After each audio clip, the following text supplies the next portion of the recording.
Desktop 2021 for QuickBooks. Today we're going to be talking about customers and vendors. We're here at the home base, and as you can see in the lower right-hand corner, this is really, if you're a cash-based taxpayer, this is the section that you're going to be using, writing checks and recording deposits. Sometimes cash-based taxpayers want to go ahead and start sending out invoicing, creating an invoice, because they'd like to use this function of QuickBooks in order to keep track and to bill their customers. In effect, this is the accrual-based system. So the cash-based taxpayer is starting to venture in to this portion of the QuickBooks home base, which is where you create invoices, and if the owner of the business wants to, can start entering bills. Now, when it comes to creating invoices for your customers, you can go to customers and you have two choices to enter a new customer. Remember, when you were setting this up initially, QuickBooks said, hey, would you like to set up your customer list now? Would you like to set up your vendor list now? And we really chose to do this later on. So there's two places that you can set up a customer. You can go either create an invoice, and as you're going along, billing customers, you can set their accounts up at that time when you're sending the invoice, or you can go to the customer center, and at the customer center you can set a new customer at that point.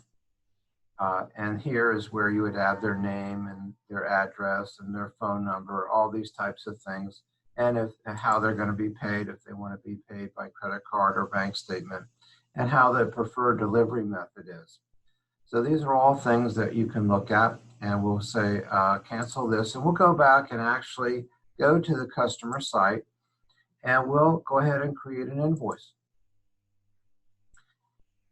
And now we have a choice. We can go ahead, why don't we set up a customer right now, and we'll call this Alice Jones, all right? And the address is Alice Jones, and this is at 120 Union Street, say Miami, Florida. All right, and then you can copy that over if it's the same shipping address, and you can put in other information also. And there we're going to go, okay, we like this for Alice Jones, and we're going to go, okay. I could have put in a zip code. And the next thing is that we're getting ready to send this invoice out, aren't we? So now it becomes a question of, okay, I would like to go ahead and bill Alice Jones. Remember, we're a plumbing company, and we're a service company mainly. We go out and fix plumbing, hot water heaters, faucets, things of that nature. So what QuickBooks says is, look, if you have an item, if you give an item, then we can go ahead and put the full description and the price. So you don't have to keep entering each description and the amount of each price for each item. They'll have it standardized. So you just enter the item that you sell one time, and that's all that you'll ever have to do that again. And so we look at items, and basically when you look at these items, these are things that our plumbing company does. All right, now you'll see there are a lot of things here, and remember, when we set this up originally, the QuickBooks accounting, we went through this setup. They asked us what kind of business we were in.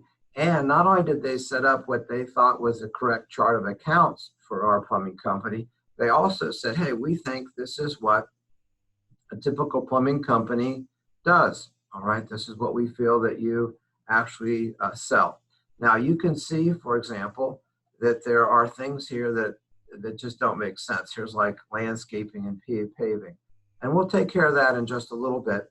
We'll come back to that to clean up our items or services or inventory that we sell. So let's say, for example, that we are going to put in invoice, we put in a new garbage disposal, okay?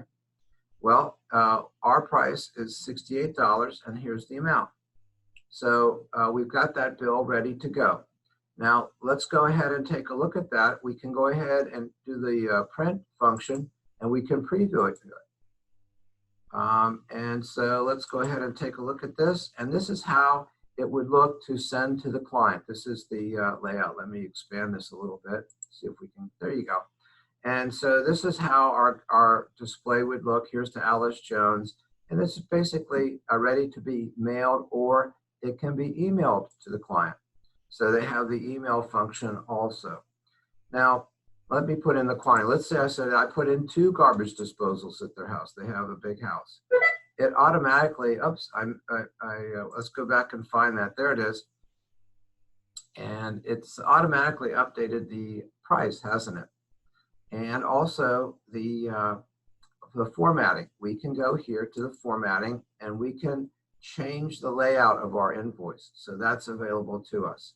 Now there's a couple things. Let's go back and take a look. Remember, there are certain things in our item list that we know that we just don't do as a plumbing company.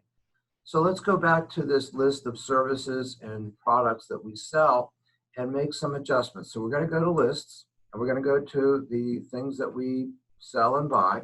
And remember, this item list is all geared towards the fact that I want to standardize and make it easier to do invoicing without having to repetitively enter the same information over and over again. If I'm a pure cash basis taxpayer, I'm not worried about any of this. This step is only so that I can start to use the function of QuickBooks to send out bills to my clients. So here's concrete. We don't really do any concrete work, do we, as a plumbing company? So here I can go ahead and I can delete this item. Am I sure about that? Yes, there goes the concrete. And let's see, here is floor framing. I don't do that either, so I'm going to go ahead and delete that item. All right, now here is an item that let's say I want to install water heaters. I install water heaters. That's one of the products that I do. So I'm going to go new, and it's going to say, well, what kind of item is it? Well, it's in our business, in our plumbing company, we don't really keep an inventory of hot water heaters. If we get a job to install one, we just go right down to the warehouse, the plumbing supply company, and put it on our truck and drive it right over to the customer. So this is a non-inventory type of a part, isn't it? We don't keep it in stock. So what we're going to say is this is, let's say this is a Smith water heater. And we can put a little bit better description of this water heater down here. We'll call it Smith water heater 30 gallon, okay? Gas, or we'll call it electric. So that gives the customer a little bit more detail. And then what's the price? Well, we charge a standard price for a 30 gallon Smith electric water heater. Our charge is say $400 for that part, for that inventory. And we need to say, well, where is this item going to be priced at? Okay, well, it's $400. And basically, we know that this is going to be something that we're selling, isn't it? So it's going to be plumbing income. All right, so we like that. And then we're going to go, okay. So now we have Smith water heater, and there it is, non-inventory, and this is our price, $400. So that's how we can go ahead and add a customer and how we can create an invoice. And also we want to take a look. You'll notice that when we looked at this invoice, let's go back there just for a second. And I'm going to do a search for that invoice. Here it is right here. Now, the one thing that you notice here is there's no sales tax. Well, in most jurisdictions, there's a sales tax, isn't there? So we may need to activate that. It's not activated right now. So you say, oh my goodness, I need to include sales tax because I'm charging, I have to charge sales tax in my state. And so we can go to preference, and here's sales tax, isn't it? So basically right now it says, no, we don't charge sales tax, but actually we do. We need to activate this, don't we? So there we are. So now here we can add a sales tax item. Let's go ahead and just add a sales tax item. And that would be, say, for, let's call it Pennsylvania. All right. Oops.